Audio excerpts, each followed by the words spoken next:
Welcome to another Ask Scanner School. My name is Phil Lichtenberger, and this podcast is here to answer your scanner radio questions. Usually on this type of episode, we answer about 2 to 4 of your submitted questions, but this month has been a very, very busy month, and we have 17 questions to answer. And as a reminder, if you'd like to have your question answered on this type of podcast, please go to scannerschool.com/ask and fill out the form, or you can go to our contact form over on our website. And if you're watching this over on YouTube or listening in your podcast player, check the description for the links to ask me your question. Again, if you're asking me questions on some other short form videos or other video content, I may not see them, and keeping them in my inbox keeps me focused on your questions. So please use the link in the description below to bring your question to my attention so I can answer them on a podcast episode. So since we have a lot of questions, let's get right to the first one. The first question comes in from Dan, and he says, why does the Uniden SDS150 only use the description from radio reference to label channels and not the alpha tags? Is there a way to change that so it automatically pulls the alpha tag instead of the description? Unfortunately, Dan, the way that Sentinel works is that it is going to pull the long description, the front description from radio reference. And the reason why it does that is because the Home Patrol radios are set up to be more user-friendly. Of course, we're using that in air quotes for those of you that are listening to this on the podcast. And what that basically means is that the original Home Patrol was made with a widescreen display. And with that widescreen display meant that they could add more information to the user interface. And with more user information, that means that the number of characters in a description for a frequency or talk group could be increased from the normal 16 to a larger number, I believe like 21 or 25 characters on a display. And because of that, Sentinel defaults and only allows you to use the long form description. However, if you prefer the shorter descriptions in the alpha tag field in the radio reference database, there are 2 other ways you can go about doing this. Now, they both require separate software, and they both require a premium account at Radio Reference. The first way is to use ProScan. ProScan will allow you to connect to the Radio Reference database if you have a premium subscription, and by using their database integration, you can bring in any system you want into your own personal favorites list. This will also allow you to use the alpha tags as a default as opposed to the long form descriptions. Now you can download ProScan at proscan.org, and I believe it's a $50 licensing fee, and that works on 2 computers. You can also listen to and control your scanner from a remote PC. And then ProScan works through a large variety of scanners from Uniden. Check out their website for full details, but it does make it easier to transition from, say, a Home Patrol style scanner to an XT or a P2 or a different type of scanner radio that is supported under that software suite. So if you want to migrate your 325 P2 into your Home Patrol or vice versa, ProScan is a piece of software to do that. If you're a fan of Butel, you can use Arc XT or their Arc Home Patrol software to do the same thing. You can use the alpha tags in the radio reference database to program up your Home Patrol style scanner, depending on the model that you have. The Home Patrol 1 and Home Patrol 2 uses the Arc Home Patrol software, whereas the 436, 536, SDS100 and 200, and the future SDS150 will all use the Arc 536 software. We are an affiliate for Butel. If you want to check them out and purchase a license, you can help support our channel by going to scannerschool.com/Butel or checking the link in the description. Both ProScan and Butel are paid licenses, and you will need a premium subscription to the Radio Reference database to do what we just described here. But if you're set with the long-form database subscriptions, again, you can use Sentinel for that. Dan, I wish I had an easier solution for you, but those are 2 other options that you can use to get the friendlier alpha tags into your Home Patrol style scanner. Now, if I'm incorrect here, please let me know in the comments if you guys have a solution that would work for Dan. All right, on to our next question. Louis writes, hello, Phil. I'm not sure if you've covered this already, but I have the Uniden BCD436HP, and I'm getting the SD card reader error. I've tried a new SD card, and it's giving me the same message. Any suggestions? Louis, the first thing I would suggest trying out is swapping out your USB cable. Make sure that the USB cable is not the problem here. The second thing you could do is remove the micro SD card from the Home Patrol and plug it into the computer directly using a SD card to micro SD card adapter or another type of USB-based micro SD card reader. Now, you may also need to reflash or reformat that SD card so that the Home Patrol knows that it can use it. So by looking at the screen right now, we have Sentinel up on the screen. Again, for you guys listening on the podcast, I will walk you through this. You're going to want to go up to Scanner, and you're going to want to click on Clear User Data. Now, what this is going to do is going to bring up a new window that's probably going to be blank, and it's going to say Select Micro SD Drive. What you're going to want to do is you're going to want to check the box that says Display All Drives, and then you may need to hit the refresh button. Now, on my screen here, it doesn't bring anything up because I do not have anything plugged into a micro SD card reader on my computer. But if I did, it would show a mounted drive here. And that's the key point here. You have to make sure your drive is mounted. So if you cannot see it in File Explorer in Windows, you may not see it here in Sentinel. But if you do see it here in Sentinel, what you're going to do is you're going to click on OK, and that will reformat this micro SD card so that you can use it with your scanner radio. Now, once it is done clearing the user data, you should be able to close out this window, go up to Scanner, and then write to Scanner. And what this will do is write all of your profile to that micro SD card. Now, again, that micro SD card does not need to be in your scanner for you to do this. All it needs to do is be connected to the computer and mounted as if it was a drive. If it's still failing at this point, I would suggest going into your device manager or your drive manager on your Windows computer and make sure that you reformat that micro SD card as a FAT32 file system SD card. Once you have it formatted, again, make sure you can see it in File Manager, and then you should be able to come into Sentinel, clear the user database so it reformats the drive, and then drop in your files using Update Scanner. Lou, if you're still having a problem, please let me know, and we will continue this conversation on the next Ask Scanner School. Louis, I hope this answers your question. If not, please let me know. Send me some screenshots, and we can investigate further. Tim has 2 questions for me. Tim says, first of all, whatever happened to the Whistler Group, and do you believe they will ever be back in business and producing additional scanners? Secondly, do you have any idea when the SDS150 will be available for purchase? So in Tim's defense, this email did arrive in my inbox at the very beginning of November, before we had information about the SDS150.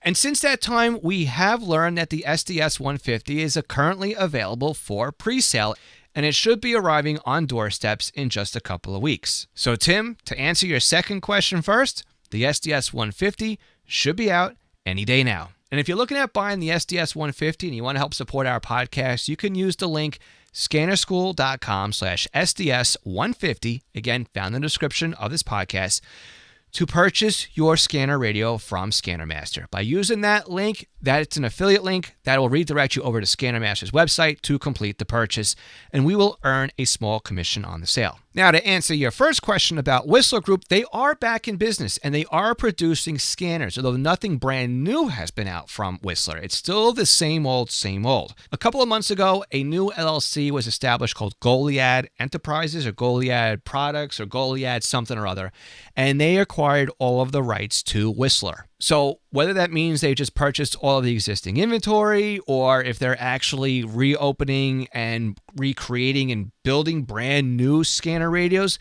I don't have that information. But what I do know is that Whistler is back in business. Their website is up and running. They are answering emails and they have products available for purchase. It is my hope that we see something new out of the new Whistler. I have my fingers crossed on that. And I have some ideas on things I would like to see from Whistler. And maybe we'll talk about that on a future video here on Scanner School. So make sure you subscribe so you're notified when that video, if that video, decides to drop. Tim, I know the answer was short, but hopefully it answered your questions. Thanks again, Tim, for your support and your wonderful email. I do appreciate it, even though I didn't read the full thing here on the podcast. And now it's time for our next question. Our next question comes from Javier. And Javier says, I live in King County, Washington. Of course, I'm leaving his city out. I'm interested in listening to the law enforcement, also interested in listening to Washington State Patrol, but I think my understanding is most of the frequencies are encrypted.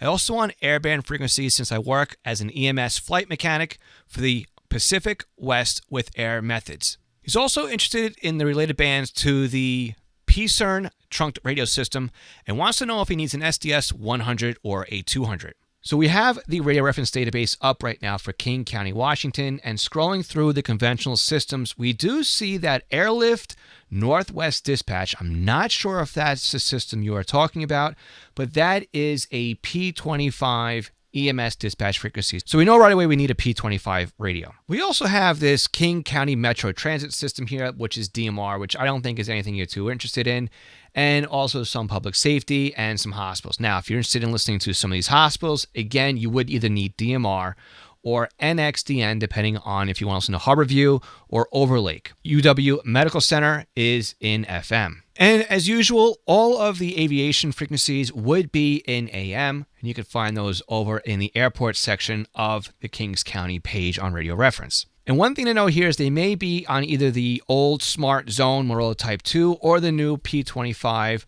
trunk system for the Port of Seattle. And the good news is, so far, everything has been unencrypted. Now, looking at the PCERN trunk radio system, we can see that this is a true P25 Phase 2 system. By scrolling down through the talk groups on the system, and again, not mentioning that the town you live in, it looks like everything here has a T in the mode, meaning that it is a TDMA or a Phase 2 talk group. If we see a D in the mode column, that means it's digital or a Phase 1 talk group. What we are looking at for, though, are E's, which stands for encryption, whether it be capital or a lowercase. A capital means it's full-time encrypted, and a lowercase means that it might have encryption. And the E would follow either the T or the D. And the good news is I had to scroll pretty far down in this list of talk groups on the PCERN network in order to find anything that is encrypted. And I finally find stuff when I look at the Seattle Police. So that means as long as you're not listening to the 4 talk groups that have an E next to it in Seattle, pretty much everything here is either Phase 1 or Phase 2. Now, whether or not you need an SDS100 or a 200 depends on if any of these sites are simulcast. And I look at the first site here, which is Core, and on the screen I can see 2, 4, 6 transmitter locations that are up under this FCC call sign.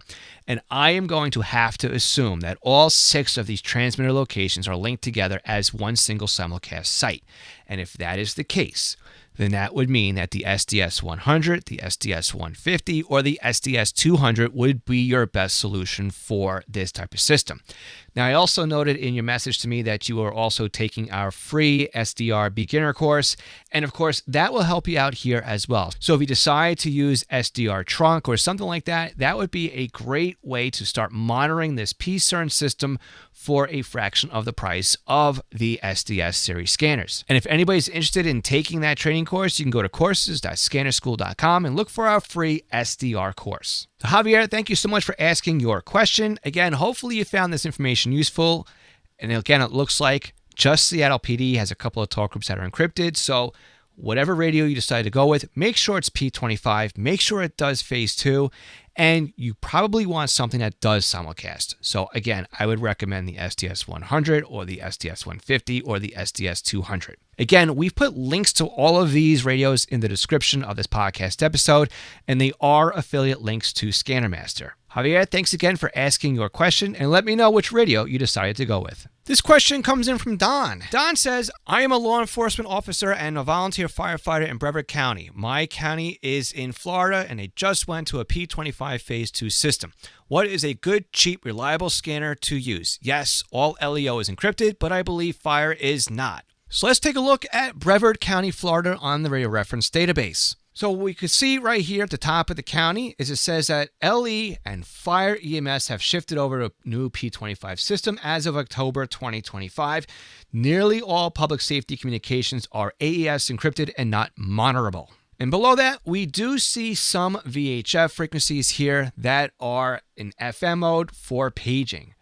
Hopefully, those paging frequencies remain active, so at least you know where some of the calls are. But what is missing from this is the old EDAC system. There's no link to that now on the Brevard County page. If we look at the trunked radio system, we will see that the system is just coming online. Expect some changes as technicians work on setting up the sites. Official target cutover date from the EDAC system is 9/15/2025. So everything here is less than 90 days old. And there's an update from September 2025 that says all public safety will be encrypted per county director email. Now, as we scroll down and look at the talk groups, we notice that every single talk group on this system has a lowercase e next to it, with some few exceptions. And what this is telling me is that there's been encryption noted on most of these talk groups. So does this mean that everything on here will be encrypted? Well, that's the way things seem. And in fact, if I click over on the hamburger menu in the radio reference database and click on discuss, that takes us over to the forums for Florida. And when I scroll down and I look for Brevard County P25 and I click on that thread, we start off with the thread going back from May 6, 2025. But as we pan through what's up to now 13 pages of information on here, and we start backtracking through them, we can see that, yes, encryption is starting to creep its ugly head into some of these talk groups. So what does this mean for you, Don? Unfortunately, I think the writing is on the wall here. I think that this P25 system is going to see full encryption on it. At least that's what I'm reading on the forums here at Radio Reference. Now, I was thinking that maybe you can get yourself a cheap P25 Phase 1 based scanner because most of the talk groups here are only Phase 1. However, I'm seeing this as both a North and South simulcast site setup, so you would probably need something like an SDS100 or 200 or the 150 to monitor this because of the simulcast. It's my recommendation at this time that you hold off on making a purchase and see what happens with this system. It could be something that, yes, they're going to put simulcast on it, but it could be a year or two out. At that case, then maybe it's worth it for you to buy a scanner. Maybe you just want to listen to live streams over on Broadcastify, if any are available, or you just want to hold off and listen to something else that's outside of Brevard County. I mean, that's what I do here where I live. Our local police went encrypted, so I listen to a county over. But again, things are not completely lost thanks to encryption. There's still other things out there to listen to, and you just have to turn the dial to find them. It's just like when your favorite TV show goes off the air. We don't throw out our television sets.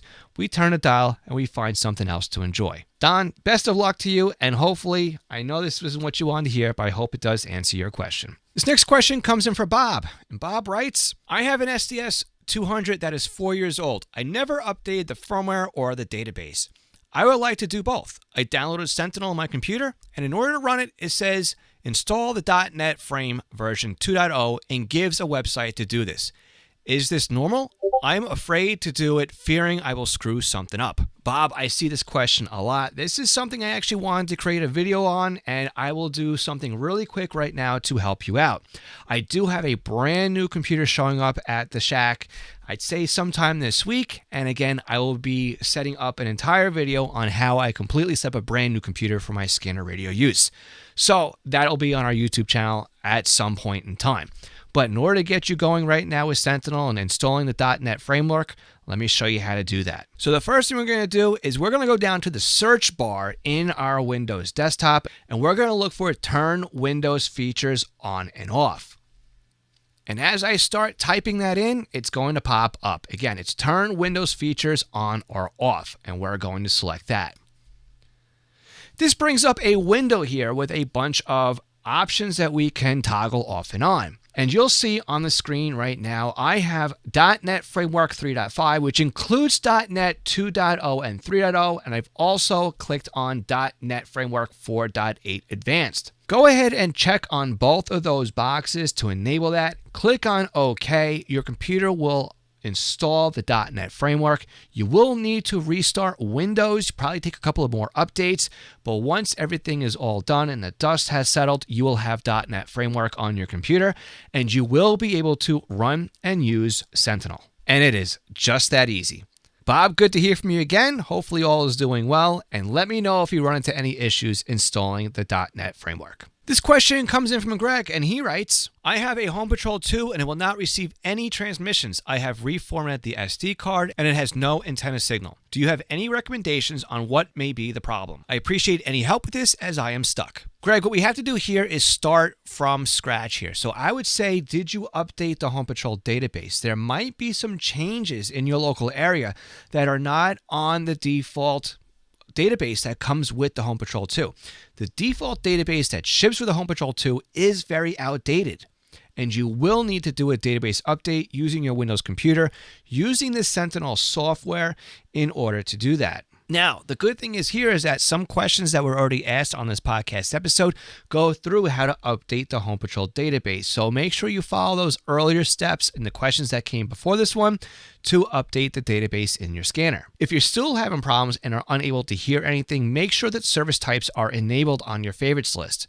So if you're listening for police dispatch, make sure that police dispatch is enabled on your service types. But it also might be because you are out of range. You might have to relocate that scanner maybe from a basement or to a first floor or near a window so that you can receive some signals. I would suggest trying to tune into the local NOAA weather stations to see if you can pick any of those up and start from there. Chances are you'll be able to hear at least one station when you do a weather search. Now, it might be you're not picking anything up on your systems after you do a database update. And again, I'm stressing this, after a database update, because your local system might have an added encryption. Now, again, you didn't leave your location, what systems you are trying to monitor in your email, so I'm unable to look and see if you have to deal with anything like that. But I would start with a Home Patrol database update. That is the first step here. And make sure, too, that when you have your antenna on that scanner, that it is screwed in all the way until it stops, and then give it a little bit of a turn so that it is upright. You want that antenna vertical. Greg, let me know how you're making out with these early steps to start troubleshooting. And I would appreciate it if you would follow up with this question so that I know where you are listening from so we can diagnose this issue further. Again, you can use the contact form you previously used to email me a question. And again, there is a link in the description to ask me questions again. So I look forward to your follow-up email to let me know how you're making out with this issue. Before we continue with the second half of this podcast episode, I just want to take a second here to thank my Patreon supporters. It's with your support that I am able to bring this podcast episode to you every single week. It also allows me to add new equipment here and do some radio reviews and just help support keeping this podcast moving. If you'd like to help support this podcast or everything we do here at Scanner School, you can go to scannerschool.com/Patreon. And some of the benefits of being an extra credit member or higher in our Patreon platform is that you get the podcast delivered to your inbox earlier, both in video and audio format. And if you're a podcast listener, it's delivered straight to your podcast device. So this podcast is automatically delivered right to your device every single week, early. We also have monthly meetups for our extra credit members on Zoom where we can all discuss scanner and radio stuff as nerds in a roundtable. If you'd like to help support us, you go to scannerschool.com/Patreon. Again, to my Patreon members, thank you so much for your support. And if you're not a Patreon member and you just want to help support us, make sure you subscribe to us on all of our social media channels. You can subscribe to us over on YouTube, Instagram, Facebook, and TikTok, where we release short-form video content just about daily. So again, make sure you subscribe to us over on those short media platforms. And that content is always free. All right, let's continue on with the questions. Our next question comes from Dave, and Dave writes, "Hi Phil, I've watched a few of your videos and I've decided to subscribe." Dave, thank you so much for your support. I'm originally from Brevard County, New Jersey, spent a lot of time in the city and Long Island for work and play, moved upstate New York for 40 years, and now retired to Kentucky. I have a BCD436HP and have a problem with this programming these new digital scanners. I'll look to see if you have any videos explaining how the hierarchy works, system, department, channel, etc. I just find that stuff confusing. Dave, I don't have anything yet in my repository that can help you understand the hierarchy here, but let me break it down for you. This is definitely something that I have in my to-do list that I just haven't gotten to yet. So you have to remember that everything needs a parent in the Home Patrol style database, and also in Uniden's DMA style programming. And that all starts with a system. A system can be any type of system, whether it be trunking or conventional. Now, if it's a conventional system, it needs groups. And these groups can be anything you want them to be. And then these groups then have in the frequencies. So let's look at it the way that I've set up my fire departments here. I have a system called Nassau Fire Department. I have groups under that system that are for each battalion. So battalion 1 through 9 each get a group, and also the county-wide gets its own group. Now, each battalion is made up of different departments, and each department has its own frequency. Now, don't confuse the word department here with departments in the programming. I'm physically speaking of the licensing or the department that's using it, right? the end user. So we have the system called Nassau County Fire. We have the group that's called Battalion 1, 2, 3, 4, etc. to 9 and countywide. And on each side, each group or each battalion, we have a frequency, dispatch, fireground, etc., etc. That's the hierarchy of a system when it comes to conventional. Now, when we look at the trunked radio systems here, again, we need a system for trunking.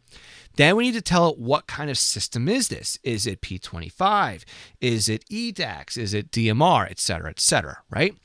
Now, if it's a trunked system, we need to define the sites. These are the trunked radio towers or sites that we will be monitoring, the control channels and the voice channels.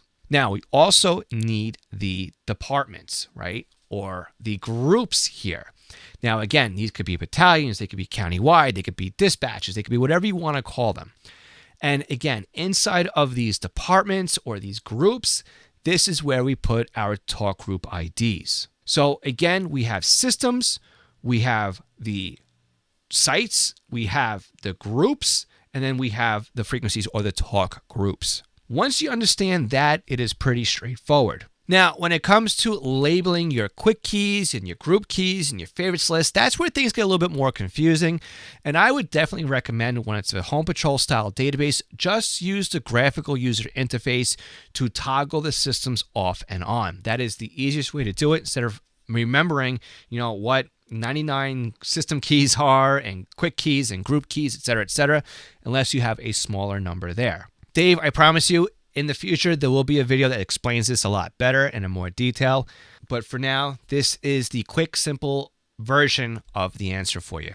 Dave, I hope you're enjoying your retirement down in Kentucky. I'm sure it's well-deserved and that you have some time to figure out your 436 HP. Once you wrap your head around it, it's not that difficult. And again, I'm glad you subscribed because when I eventually post that video, you'll be notified that it is waiting for you. This question comes in from David, and David wants to know, which is better for digital, a Bearcat 996P2 or a 536 HP? David, they're both going to work pretty much the exact same way here. They're both phase 2 capable scanners and are not really rated for simulcast environments, although if you can tweak some of the settings or attenuate the signals, you may be able to use these in a simulcast environment. I think it really comes down to which one would be easier to use. And I think that between the two of them, the 536 is the easier scanner radio to set up.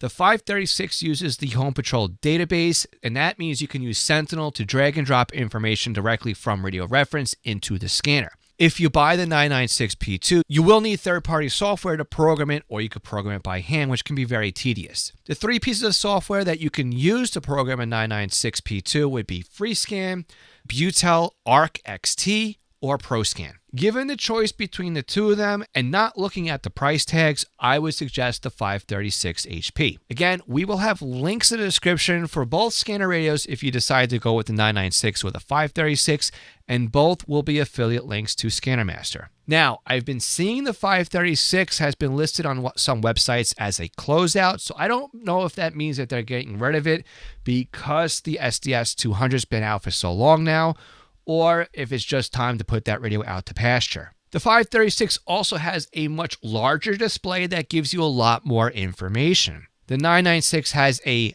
16-character display, whereas the 536P2 has a 20-something character display on it. They're going to pretty much receive the same way. So for which one is better for a digital solution, I think that it would be neck and neck. David, great question, and thank you for your support. This question comes in from Trace, and Trace says, I recently came across your online content and really enjoy it.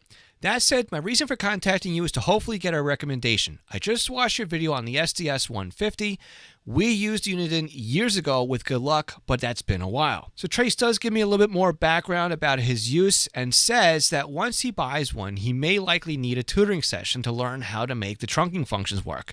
But just wanted to ask, if I were buying one today, what would I suggest? Would I go with the new Uniden? So Trace, being that I don't have the new Uniden in my hand to compare it to the old Uniden, which would be the SDS100 at this time, I really can't make that recommendation to say I would go with the SDS150, but based off of what I know, it's going to depend on what your needs are. Do you need a radio that has GPS built in? Are you a traveler that is going to want the radio to turn things off and on? Or are you going to be using the radio at home and it's just going to sit on a desk? If you do need that built-in GPS because you're traveling frequently and you want the radio to automatically turn things off and on, then the SDS150 would be a better choice. Or do you want your smart device, your tablet or your phone, to interact with the scanner as a heads-up display, more or less? We don't really know what the UAware software is going to have in it right now, but I'm willing to guess it's just going to be a fancy or glorified display as to what's happening on the scanner. And you'll be able to see that on your smart device. So again, if this is something that piques your interest, then yes, the SDS150 would be for you. Now, the SDS150 would also have a lithium battery pack on it that is very much similar to what you'd find on a two-way radio, and it also includes a desktop charger, which I think is great. But if you're very satisfied with the old SDS100, you don't need the GPS, you don't need the Bluetooth, and you really don't care for the lithium-ion battery, and you're okay with the pack that comes with it, which, by the way, sometimes turns into a spicy pillow, which then expands and then breaks the connection off the bottom of the battery door. Not trying to say anything here, but it's not really a great battery. I would say stay with the SDS100 unless you want the latest and greatest, and then obviously go for the SDS150. Now, the SDS150 also includes a waterfall display, which you can get as a $20 add-on to the SDS100. Now, if you need NXDN, Pro Voice, or DMR, those are also paid upgrades you will need on either the SDS100 or the SDS150. Now, the price point's a bit steep on the SDS150 at $949.99.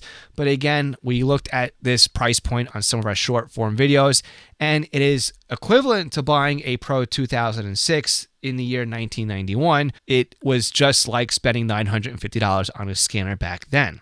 I think we have sticker shock now, knowing that we've almost got 4 digits on a sticker for our upcoming scanner radio, which really does hurt the wallet and the mind and our hearts. Some people really like the latest and greatest, and if that's you, I know it's me, the SDS150 may be a good choice. We've seen some so-so track record with Uniden and first release versions of their scanners. There was a cold solder joint issue with the SDS100. There was a grounding issue with the early versions of the SDS200. So who knows what kind of gremlin may be living underneath the case on an SDS150. I would say that if you're okay waiting, then maybe wait a little bit of time and see if anybody's complaining about any issues with the first run of the SDS150. Programming these trunk radio systems is a lot easier with the Sentinel software. You basically just drag and drop, or you just update the Master Home Patrol database, put your zip code into the scanner, and let it take care of all the programming for you. Again, anything that has the word Home Patrol on it would do this feature. So whether it be the original Home Patrol, the Home Patrol 2, the 436 or 536 HP, right? That's what Home Patrol stands for, or the SDS 100, 150, or 200. And again, if you're looking for tutoring, you can book me by going to scannerschool.com/tutoring, and I'll be more than happy to help you set up your brand new radio. Trace, thank you for being a supporter. Thank you for asking your questions, and let me know what you decided to go with your brand new scanner radio. Kenneth writes in, and he asks, I've been watching you for about 4 months. Great site. I have an SDS 100 for 5 years now, and I live in Macomb, Michigan, and I've been listening to Detroit PD up until a few months ago. I've tried reloading my database, but unable to listen to Detroit. I don't know if they began to encrypt, but I can listen to Detroit in a scanner radio app on my phone. If Detroit is encrypted, why can I hear it on the app? I reloaded the SDS several times, and I can hear Macomb County PD, but not Wayne County, Detroit PD. Any suggestions? So Ken, there's a couple here that I would definitely suggest doing to start off with. First of all, again, make sure your database is up to date and you have police dispatch enabled on your scanner. The second thing is if you're using the master database to monitor Wayne County, make sure your range is set properly on that scanner. And also make sure you have the Detroit simulcast site loaded into your scanner radio. If we take a look at radio reference, we can see that under Wayne County, the Detroit police are not encrypted. So that's why we can hear them over a scanner radio app. Central Dispatch, Southwest, Northwestern, Northeastern, and Citywide, Western and Eastern districts all seem to be unencrypted at this time. We also have some precinct channels, car-to-car, and tactical. Now, in order to make sure that our range is set up properly on our scanner, we're going to scroll down and look for the Detroit system on the site list. So I am sorting the sites by county name. We'll scroll down to Wayne and then click on Detroit City Simulcast. When we do this and scroll down, we see a circle or a map of Detroit with this simulcast site. And this is the range of that site. And we can see here that it is a range of 10 miles. As we zoom out on this map, we will see just how far you may happen to be from this site.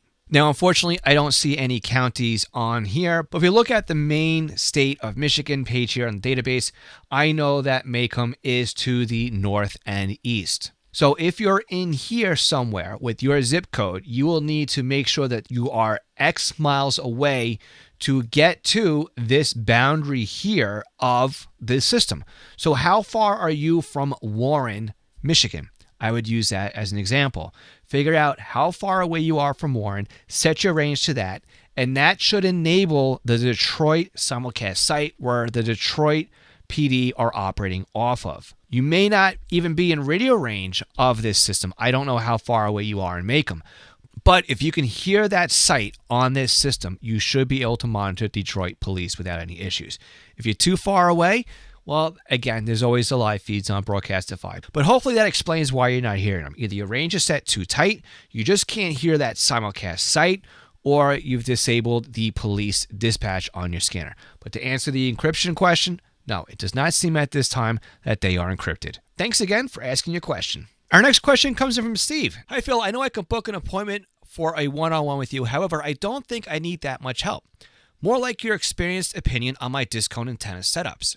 It could probably be answered in a short email. If this is something you could do, let me know. I just basically would like to show you a couple of pictures of my current antenna setup and which would be best for my SDS200. I pre-ordered the 150 and would like to hook this up to one of my Discones as well.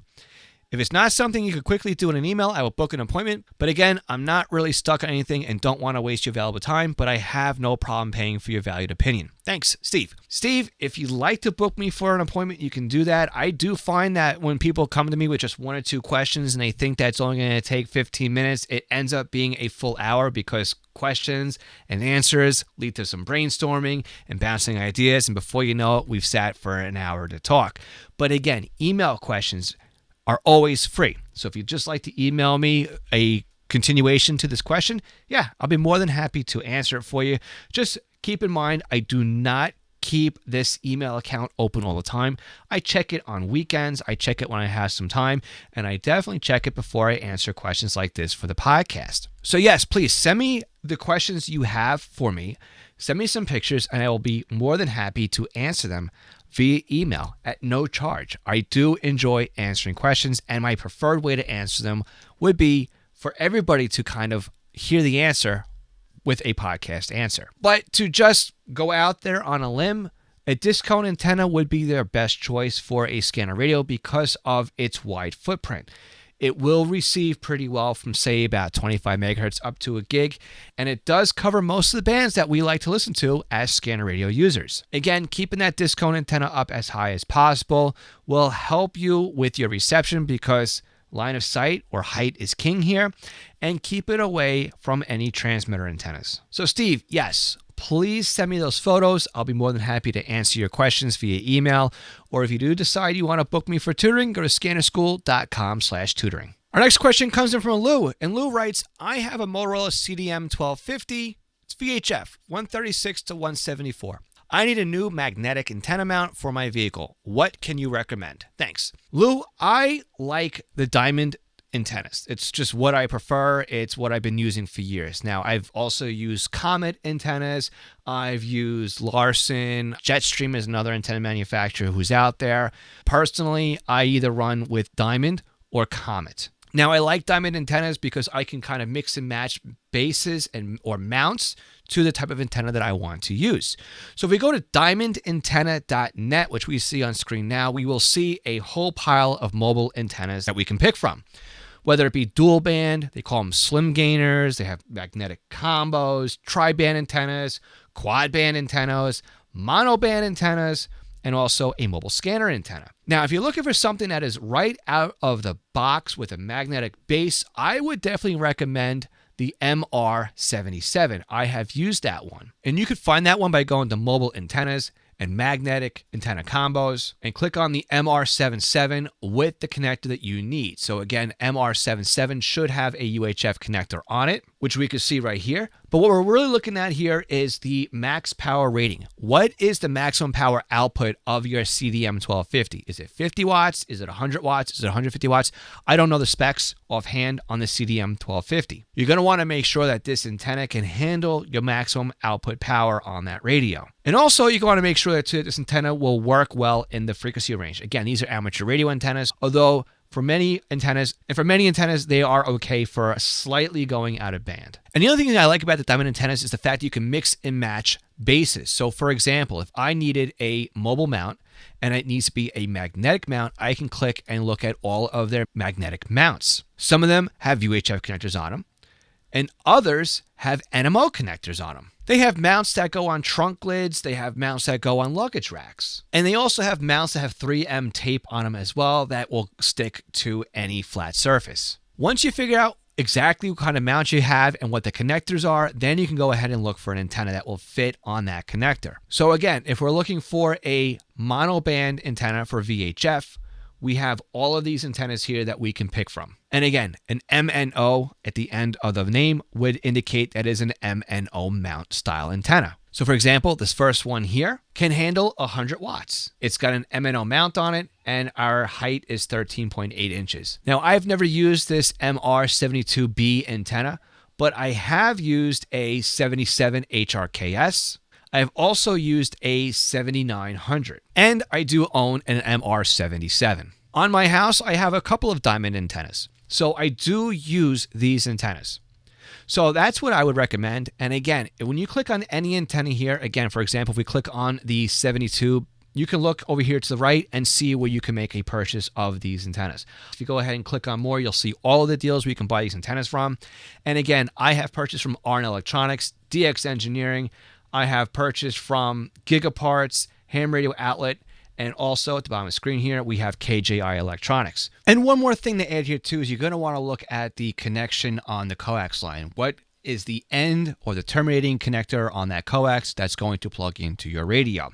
Now, when we say UHF here, we're talking about PL259, not the typical UHF connector that you would find on the back of the CDM1250. So you're going to need some sort of adapter. You're going to look at the specifications for that mount that you're going to buy, or that mag mount antenna, to see what is on the end, because chances are you may need some sort of adapter to go from that coax line to that connector at the end of the coax line to the back of the CDM1250. So Lou, sorry I don't have an exact answer for you as to exactly what antenna to buy, but at least I'm hoping if I can give you a name, it might just guide you down the right path to make the purchase. Again, I would look at the base, see what kind of base you want, see what kind of mount that base has, whether it's a PL259 or an MNO, and then pick an antenna that will fit for that. Again, find out the transmit frequency you need, because that's also going to dictate what kind of antenna you need. Again, these diamond antennas are made for amateur radio. They will work slightly out of band, so as you creep up the dial, you will have a little bit higher VSWR on it, but it may not be too much to damage the radio. Now, if you're looking for something more in the public safety band, you can also look for a PCTEL, a Laird. I think it's LAIRD, makes commercial antennas for those bands as well. I haven't used either one of them, but I've heard good things. Lou, thank you so much for asking your question.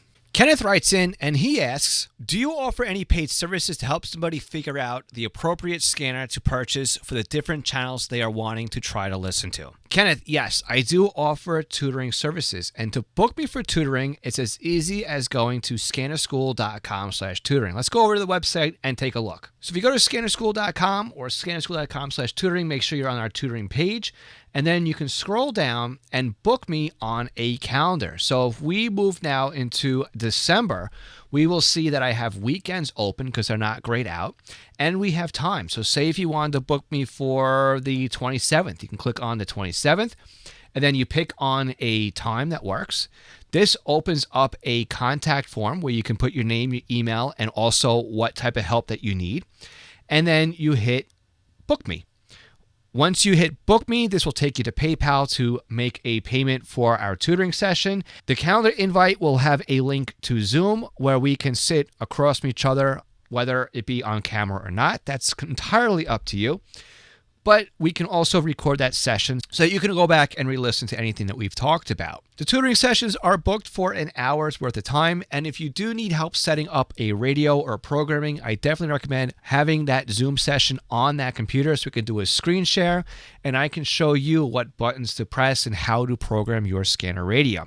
When I do a tutoring session with somebody, I do not control their computer. I will walk you through the process of programming up a radio so that you have some hands-on training as we're talking through it. And again, you can always go back to the replay to see or refresh your memory on anything that you need additional help with. Now, if you just want help buying a scanner radio, we can go through what systems are available on Radio Reference, and we can go back and forth and answer some questions and look through some options.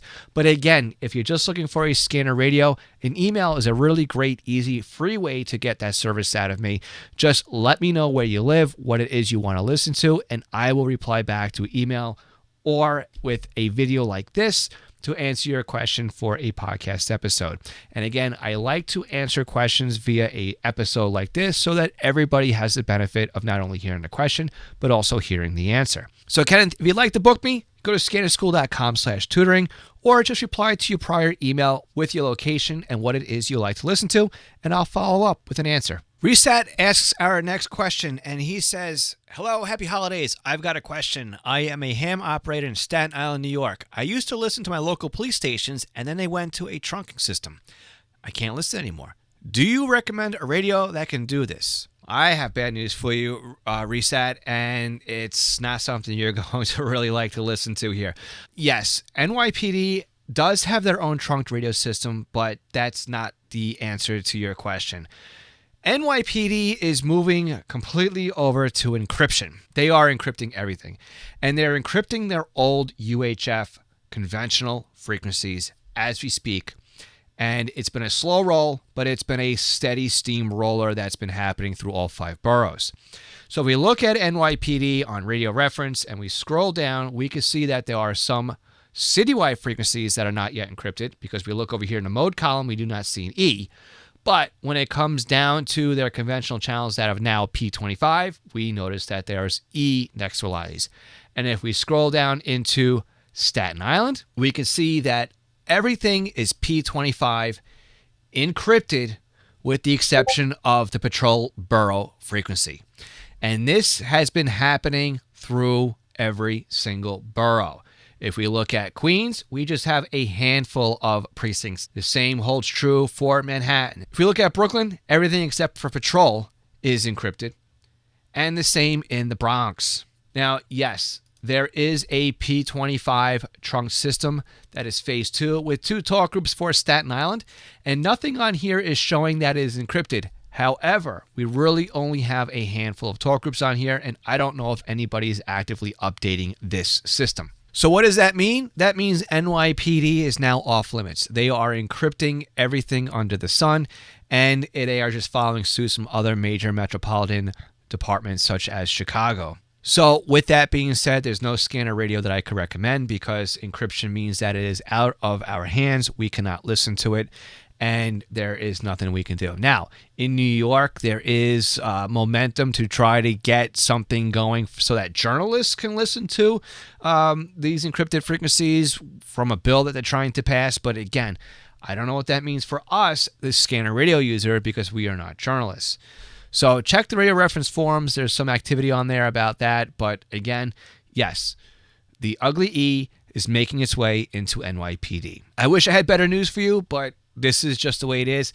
And where I live in Nassau County, this has been the way it's been for over a decade. But again, as we said in the podcast before, just tune the dial, right? There's other stuff out there that you can listen to. I know it's not the PD, but there's other stuff that we can listen to. Just turn a dial and you'll find something else. It's like when your favorite TV show stops airing, you turn a dial and you find something else on your television to watch. We have to do the exact same here with our scanner radios. So Reset, thank you so much for asking your question. I hope I got your name right. If I mispronounced it, I do apologize for that. Thanks for asking your question, and I wish I had better news for you. Before we get to our last question, I just want to remind you that on the first Saturday of every month, we answer your questions live on YouTube. So make sure you check out our YouTube channel for the link to participate in our live Q&A session.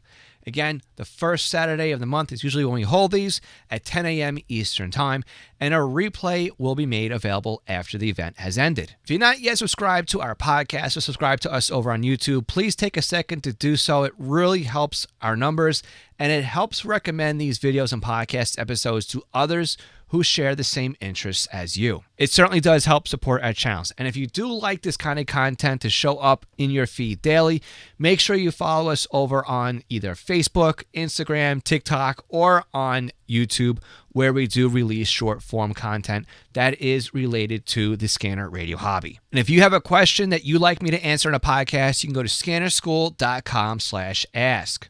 Now, our last question comes in from Travis, and he says, my county uses an NXDN NextEdge 9600 system with 4 sites.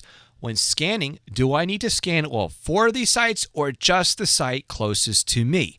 I'm using the Uniden SDS200. So Travis is in Geneva County, and I have the system up right now. So let's go ahead and take advantage of the Radio Reference Premium access I have here and filter out these sites and frequencies by Geneva.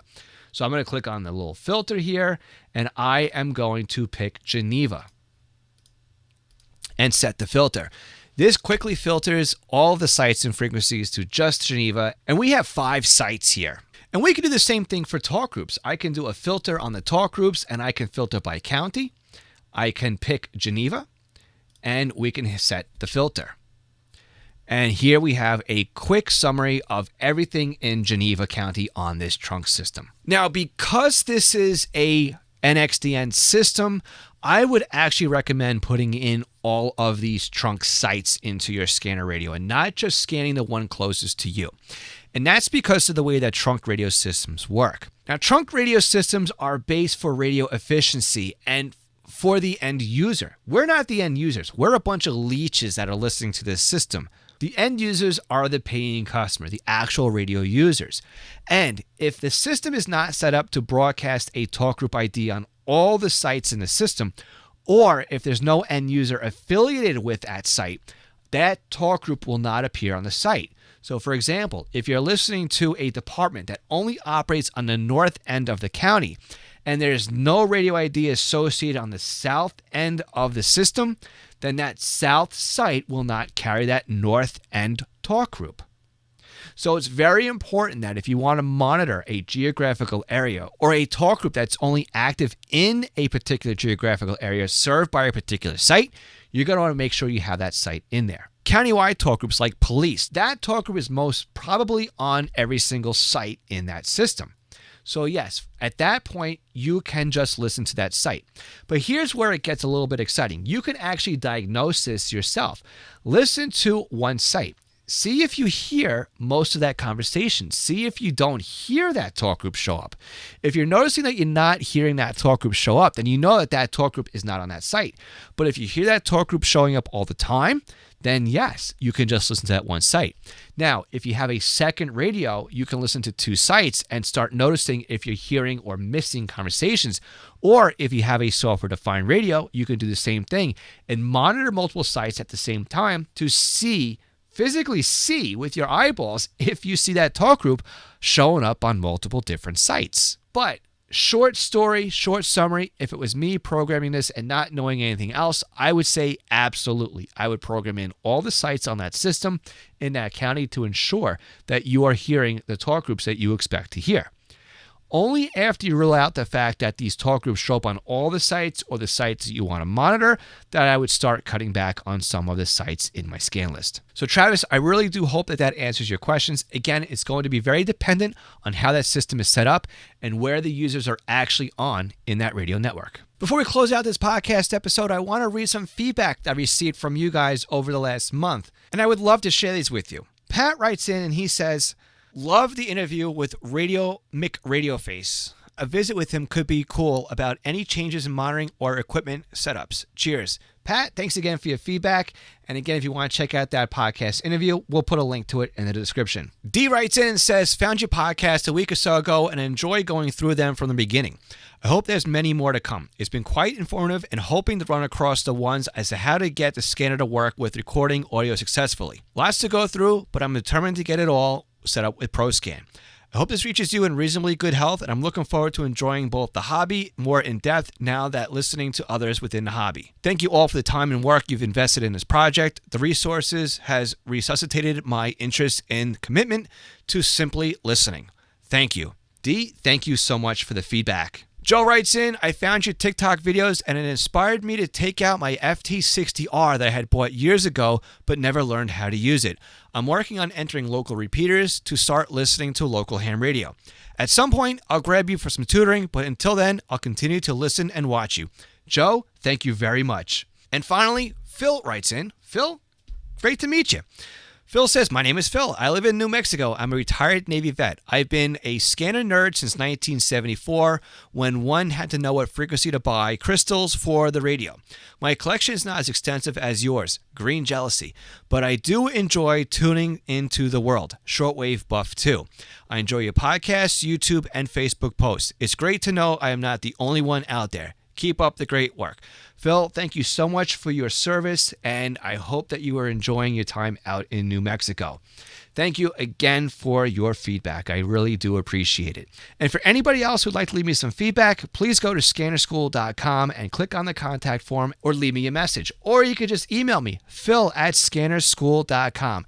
And that is all there is for this week. Yes, we went through a ton of questions, but I really did not want to table any of these, and I wanted to do my best to answer your questions. Again, you can catch us on the first Saturday of the month where I'm answering questions live, or the first Tuesday where I drop a brand new Ask Scanner School podcast episode.